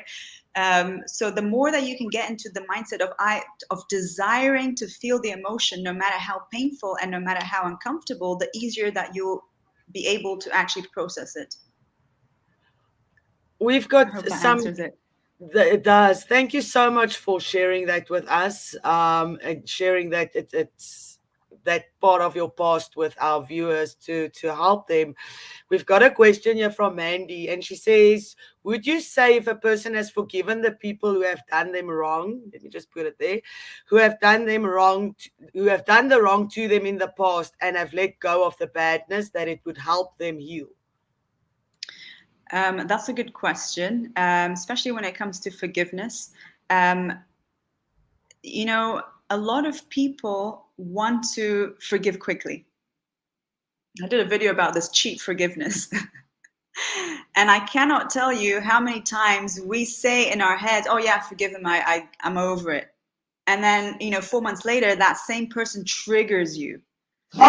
You've not really forgiven them. And what I have found is that until you can actually get to a point where you genuinely love that person. Sorry, my dogs are barking. I don't know if you can hear them. I was gonna say you got to get them in the shot. I'm sorry, we are complete dog lovers here. If they come in again, get them in the shot with you. We love dogs here. I got 2 pit bulls. I just had my pit bull here. Like if you were on yesterday, we would have had 3 pit bulls on the show at once. I lost track of what I was saying. So if you're still About judging the the healing person. Yeah, about forgiveness. If you're still judging the person, if you're still getting triggered by the same thing, you haven't forgiven. And if you haven't got to a point of genuinely loving that person, and this is what I found in my own journey, like I always say, it took me like 10 years to start forgiving my mother, and I thought I forgave her, but then it took me 5 more years to actually love her. And it took me like 15 years. And I remember I was praying one day and it just came out of my soul. It came out of nowhere. I don't know where it came from. I had obviously been doing a lot of inner work. And then I just said in one of my prayers, like, I love you, Mom. And I had never said that I wasn't capable of saying that because, she abused me for so long. And in that moment, I actually received what I believe I received divine love. And it was so overwhelming for me. I actually cried for like 3 hours. And every time I talked about it for some time, I would just burst into tears. And I felt in that moment that I really forgave her because I learned to love her. I don't really have judgment. So if you can get to a point where you genuinely love, and it's not codependent love or wounded love, I mean, it's genuine and you're not triggered, then yeah, you have forgiven. So first, I got to read this. This has got to be someone for you because this is amazing compliment. Jelly says, Jelly.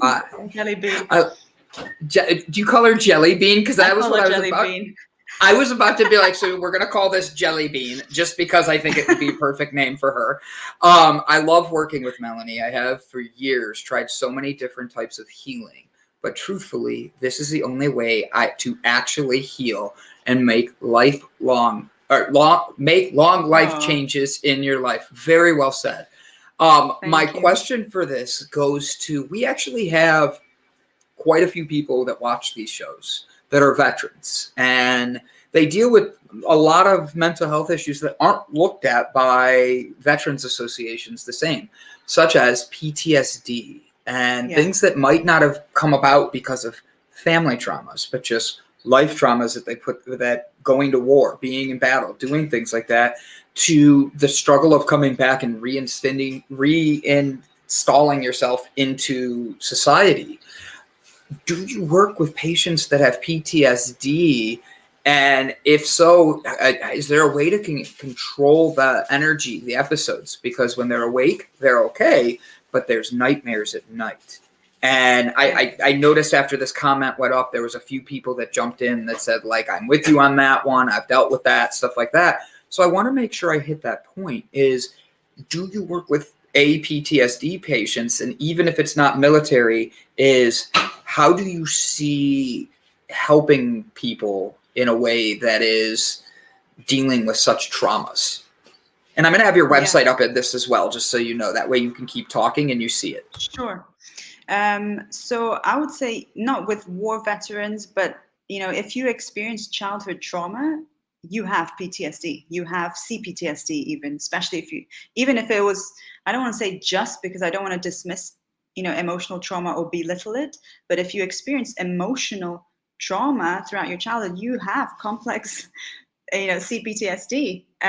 So yes, I do. And I work with them the same way that I work with everyone, which is to focus on processing their emotions. The only reason they're stuck in those traumas is because they haven't processed it emotionally. And there are layers of emotions. So, and the more that you process your emotions at the causal level, and, processing emotions at the causal level is visceral, it's intense. And most people are not willing to go to that intensity. emotionally. And they resist. And the more that you do that, the less symptoms you will feel. And what I have found is that most people don't know how to process their emotions. So, for example, a lot of people think that just because they're crying, that's them processing their emotions. And that's not true. You could be crying from a place of a victim, which I did for many years because nobody taught me. And when you're crying from the place of a victim, you're reinforcing the trauma, actually. You are just crying out of your wounded ego and not accepting and resisting, and you're just reinforcing it. And very often what happens is that becomes an addiction. So even things like depression, anxiety, suicidal ideation, these become emotions that you use to avoid the deeper trauma. And then you become addicted to these emotions to avoid the fear that you feel underneath and the deeper grief. And it's about, firstly, learning how to process through the layers, basically. And this is where I find a lot of people get stuck. I'm not sure if that answered your question, but it's really about processing emotions. And this is why I focus on this so much, because most people don't know how. They don't know how, and they get confused. And there's so much misinformation about healing emotional wounds and processing emotions. And I see it very differently to even what's on, what psychologists believe and all of that. Sorry, I want to ask, because Uncle Bob put it there. And he says, my PTSD is not combat related. It is the things I watched kill my wife. How do you deal with that kind of grief? How do you go past that? Because that's not forgiving somebody. That's losing somebody that meant the world to you. So how do you deal with that kind of grief? How do you sit with that emotions to let the nightmares go away? It's a decision. Okay. Healing is a choice. It's a choice. It's a decision that you make from your heart. It's not an intellectual decision. It's a choice. It's an emotional desire to feel, because you too deserve love and joy and healing. And if you decide not to, then you're just going to continue to suffer. So healing is also an act of self-love. And by choosing not to process those emotions, you're choosing to suffer. And the irony is that you're already suffering. But you're suffering from a place of resisting what happened, not accepting the reality of what happened. I know this may sound a bit harsh. I don't know if that sounds harsh, but it's about accepting it and not resisting the reality. And it's an emotional acceptance. And that's is very easy. Sorry, Brandon. It's not easy. No, I get it. I'm not saying that's that why you go to someone like you, is you're opening yourself up to understanding this is an area you want to heal. This is Ryan, by the way. He's helping with other projects, and he goes, hey, if I come over, do you want me to make you food? And I'm like, well, yeah, I always like to eat. So he made my breakfast this morning, and oh my gosh, awesome. It's like a little bit of heaven. So I'm sorry, I didn't mean to be ADD. Like, Melany, if you were closer, I would be more than happy to invite you over for breakfast. You could bring the dogs. But this is a thing where when people go to your therapies and work with you, it's them working on themselves and dealing with those emotional things. It's dealing with those traumas that are deep down inside, from pains of loss of a loved one to mental health things that maybe they need to look deeper in on themselves to see what's holding them back. It's not meant to be like, and like you said, it might sound harsh, but the thing is, that's your job, is you're making people look deep inside themselves. Your job is to help them. And it's not you insulting anything they're going through in any way. It's saying, this is what I do, and I want to make sure I provide you the best I can. And that's very nice that you answer questions like that very honestly, because otherwise sugarcoating it just ends up being a sugarcoat, and you don't need to do that in therapy.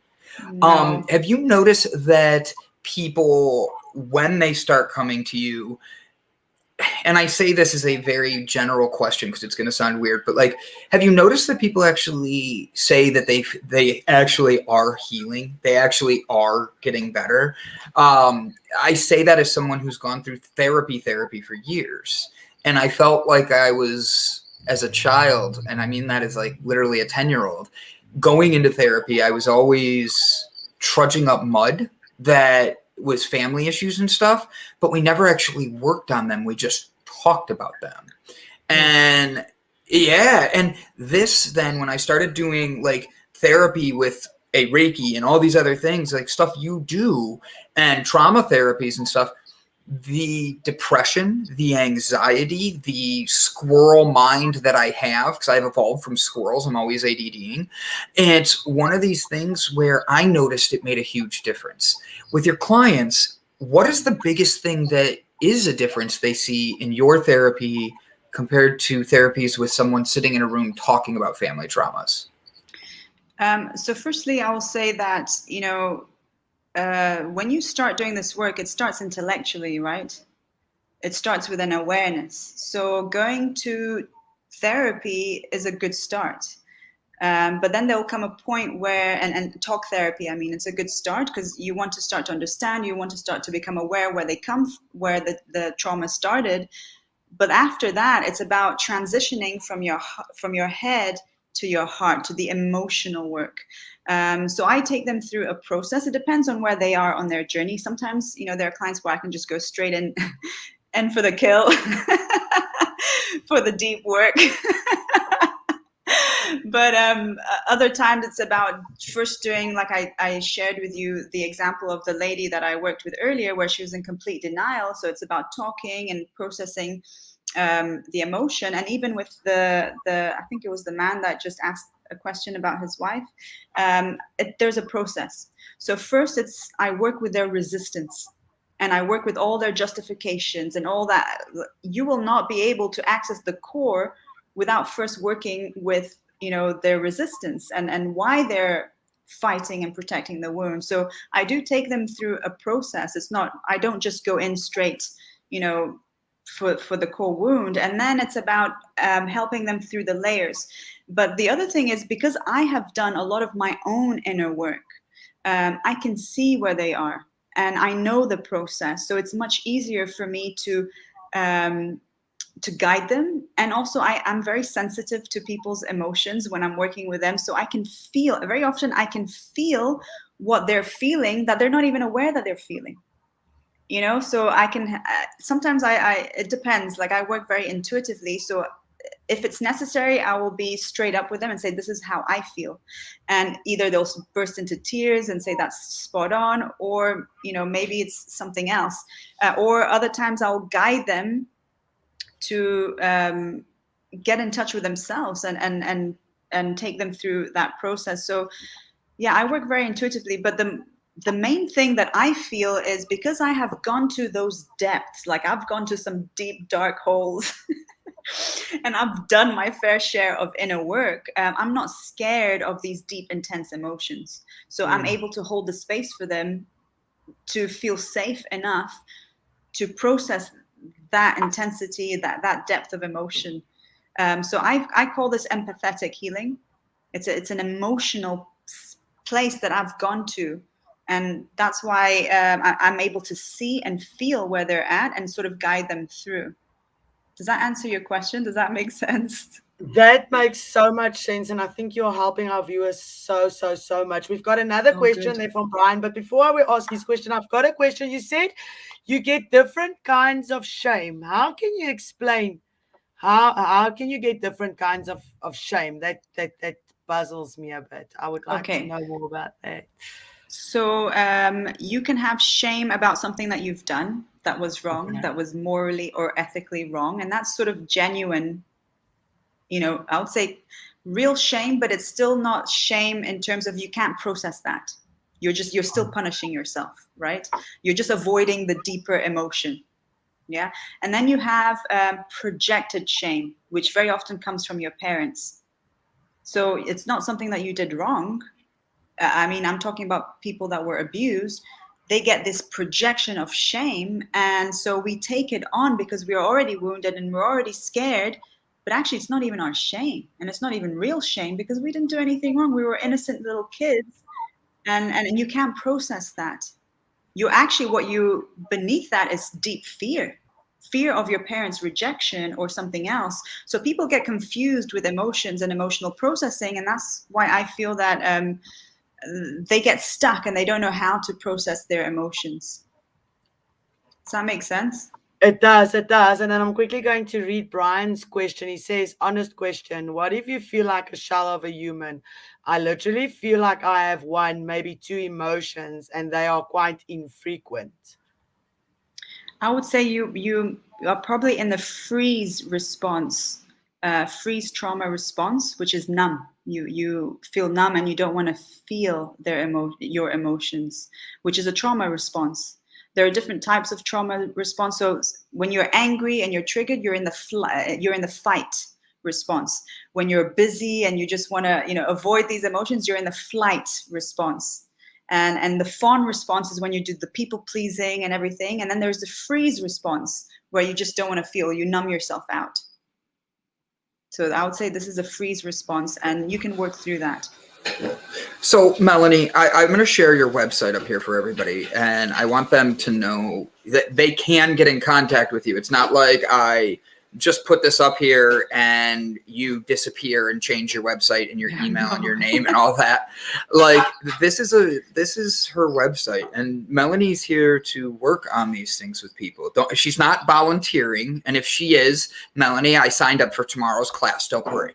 But like in all seriousness, I think that there's a lot of people that are curious about being able to start a different type of therapy, because I personally do not like therapy. And what I mean by that is when I associate therapy, I go to my childhood and sitting there playing cards and listening to this person tell me all these things. This is her website, by the way, guys. Make sure you go to it. Melany Oliver, Guiding Souls, Healing Hearts. And look at her smile down here. But like it's not therapy, it's healing. And you're helping people break barriers in themselves. And that's what you're really pushing for. Now, I say that, and I have to ask, Melany, with all of this going on, how do you, I know they can't teach this in school. How do you keep yourself from letting the traumas and pains of everybody else coming to you not bring you down and become an anchor on you? And I ask that because, and I'm saying this with respect, is all get up. Totally. Therapists have one of the highest suicide rates. And we talk about suicide on this show because of how much it's increasing year over year the last 2 years. And therapists have been taking on more clients, more things. And while, that means more money for some people, dealing with that mental health traumas and dealing with new things, how do you separate yourself to keep Melany balanced and keep yourself going in that right direction? Is it just the dogs? You cuddle them all the time? Well, that too. But this is a really good question. And it's something that I want to bring up about empath. And people talk about empaths and people being super sensitive to, other people's emotions, which I am. And when I first started, I actually, after 2 years in, I didn't want to do it anymore because I was picking up and taking on everyone's emotions, and I was just, stressed out and I couldn't cope with it.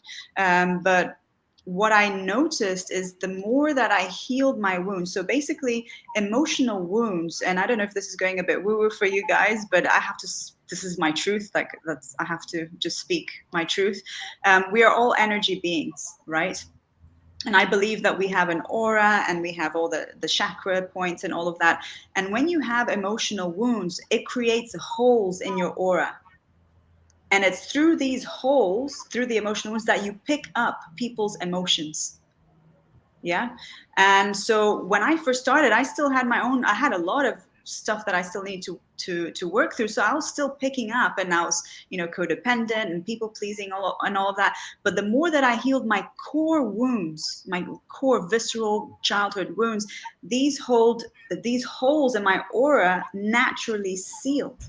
And what I found is that when people project certain emotions that I have already healed the wound within myself, I actually feel it bounce off my energy. So actually it doesn't affect me. And so what I notice on my own journey is the more that I heal myself, the better I feel. I actually don't get as affected as I used to, 10 years ago. So yeah, this is the best way to deal with it, is to heal your own emotional wounds, and obviously to look after myself, healthy boundaries. I work out a lot. Obviously the dogs help as well, and just overall being healthy. Before Ilse asks her question, I got to get this one in here. When you say healthy boundaries, that's a very big thing that a lot of people don't understand. They don't even realize they're letting go of their boundaries. I say that from first-hand experience. I say that as someone who's learning as well. So how do you help people understand respecting their boundaries, respecting where they're supposed to go, and why boundaries are essential? Because you mentioned how you've learned it as well. And I'm curious how you learned how to create your boundaries to respect yourself. Yeah, that took a long time, because obviously coming from a traumatic childhood and all of that, I had none. I was a people pleaser, and that's what I was taught, right? So it did take a long time for me to learn how to set healthy boundaries, and to even learn to say no. That was a big one for me. Like, I would go to the rescue, I'd help and leave everything to help somebody else, so that's a start. Do I actually have the energy right now to help this person? Do I actually, do I even want to right now? So it's really tuning into your own needs, and really looking after your own needs first. And when I say needs, like, your physical needs to come first. You need to have good sleep, you need to eat well and train and all of that. And when you have your physical needs met to a healthy degree, then you're able to I guess feel better and discern more. Because if none of your needs are met, then you're just going to be a chaotic mess, and you'll just sort of act out of stress and all of that. But after that, the more subtle ones are the emotional boundaries. And this came with the more that I processed and healed my own wounds, the more aware that I became of my emotional needs. And when I was too tired, or when actually I didn't desire to do this right now. So that comes with healing, I think. It comes with the more aware that you are of yourself. And one of the things that helps is, how do you feel after? So, for example, if you feel resentful to the other person because you've just helped them, very often you're actually acting out of an addiction, an emotional addiction, because you wanted a need met.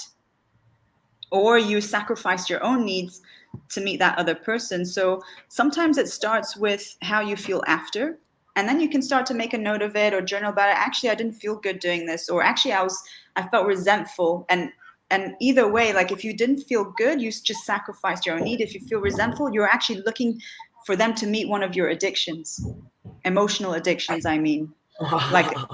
Wanting them to feel, wanting to get your sense of self-worth from helping someone. I feel called out right now. Damn. So that makes sense, or did I just ramble on? Right now. So I've got a last question. You do a lot of healing techniques. Your bio has got different types of healing techniques in there. How do you know which technique is going to work best for which trauma, or how do you know what technique to give your clients to help them? Yeah, actually, I don't use any of those anymore. I just left it there so people can see all of my training and everything that I've done. What I'm sharing with you now is exactly what I do. The only thing I believe this with my whole heart, I will die for this, is to process your emotional wounds. Honestly, you don't need any technique. You don't need any tools. Yes, these tools help and they're great to get started. But once you learn the language of emotions, and once you learn how to use your own heart muscle, your will, and to really desire to process these emotions, that's all you need. You don't actually need anything. I'm just there as a guide. And I'm basically, what I do now is I teach people how to develop their soul's will, which is their desire muscle. Which most people don't even have a will. They're just conditioned and acting out their traumas and programming to empower, because this is true empowerment. And what I found with all these healing techniques is it's sometimes it's a spiritual bypassing tool, and other times we get so we're basically just giving our power away. And true empowerment comes from within, and that you do that by developing your will to desire to process your emotions and to feel your emotions. So this is actually the only, if you want to call it a technique, this is the only technique that I use now. So I have to ask one last question. I have to. I was dared to do it, and I want to do it anyways. So Melany, one of my goals is to be the first person that has legal citizenship all over the world. Wow. Yeah, it means I'm marrying a woman from every single country. Would you be my wife in Dubai? Are you serious? I don't know if my boyfriend would appreciate that. He's your boyfriend when I'm not there. I understand completely. He's there then. It's just for the passport, baby. And then you get to have the rights to be an American citizen. You get to. We're married, but it's only so we get to travel, and you don't even have to worry about consummating it. Okay, like I understand you have a boyfriend. If it doesn't work out, we can talk. But like until then. I wanted to make you laugh, and thank you for letting me lean in on the joke on that one. Funny. You were phenomenal. Tell your boyfriend you have options now. He's balding in America. Baby. I'll so tell him that. But yes, that's a yes for me. Oh! Melany, you can see I've done a lot of my deep work right there and all that. So you know I'm healing my emotional traumas, and I'm right with you. You and I are. Do you have an older sister asking for a friend? You might need to offer something more valuable than citizenship here. Brandon, you're crazy, bro. Oh my God. Like honestly, I had to make you laugh, and I want you to know how much I appreciate you being vulnerable and honest with everybody, because you shared some amazing stories. You threw me off right off the bat. I love how you were like, oh yeah, I went to school in London, but I live in Dubai. And you have an amazing energy, and I love that you use it for such a positive thing for others. So thank you for today. Thank you for being here. Look at this. They're already insulting me. She's out of your league, Brandon, and all that.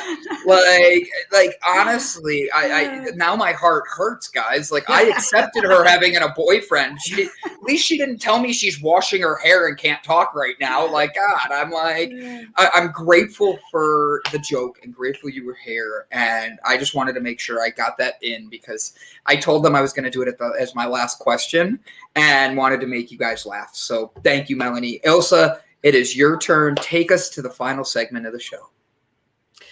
How we end the show. First of all, we just want to say thank you. Everything that Brandon said, this was so enlightening and everything. And I think you've helped a lot of our guests, a lot of our viewers already. So how we end the show, we just give our viewers a little positive thought or read them a quote and just give them some good energy for the day. So I'll go first, and then Brandon goes second, and then you can just bedazzle them with your amazingness, please, when you go out. And then thank you so much again for joining us. It was an amazing interview. Thank you so much. Thank you. Yeah, I really enjoyed that. I love your guys' energy. Yeah, thank you for having me on here. Thank you so much. Me first. Okay, just do your magic. I don't know which. There we go. Guys, today, if you learned anything today, it's just listen to yourself, look after yourself. And if you need help, reach out to Melany, please. That's why we do have the guests on the show, is to help you guys. If there's anybody out there that you think can use her, please send out the post and everything to your friends and stuff. And then I've just got something that I need to read for you. It says, life is constantly changing, yet at its core it remains the same. Love does not change, it only grows stronger. Change is simply love unfolding. It's a never-ending story. Life is forever changing in accordance with nature's divine will. May we lovingly embrace life's changing seasons in the knowledge that all is as it should be and that love is all there is. Have an amazing Tuesday, guys.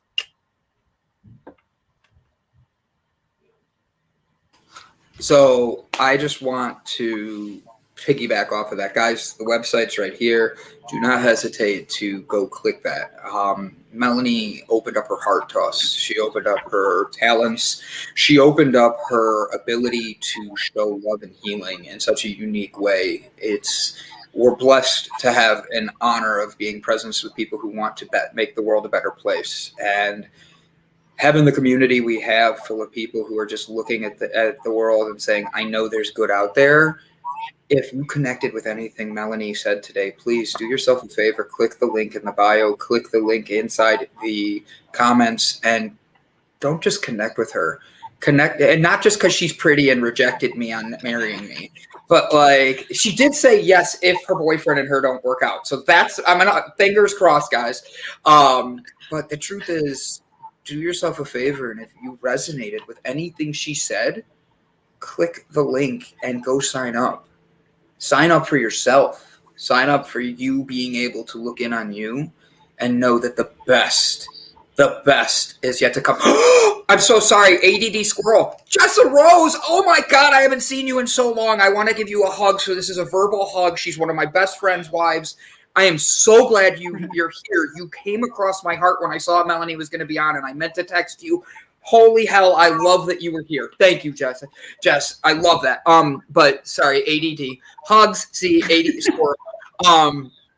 But guys, for real, Melany's email is there. Her Instagram is in the comments. Her Facebook is here.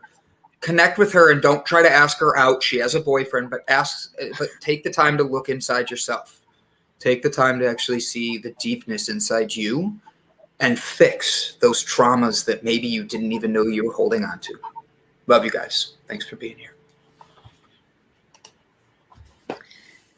Thank you all for being here, for watching. I hope you guys enjoyed it. And my message is really that healing takes courage, and I hope that you have the courage. Sorry, were you going to say something? No, I was trying to mute myself. I bumped a button. I'm sorry. It's okay. Yeah, that healing takes courage, and it's a decision that you make from your heart. And whatever it is that you're going through in life, whatever traumas or triggers or whatever, all you have to do is just feel it. That's it. Good job, ladies. I love it. Thank you, guys. Melany, if you want to hang out for a second backstage, we'd love to just do a quick connecting and all that. Guys, like, comment, share, whatever your thing is, especially if it touched your heart. Thank you guys so much. And Melany, once again, thank you for being a light that's changing this dark world. Thank you. Thank you so much.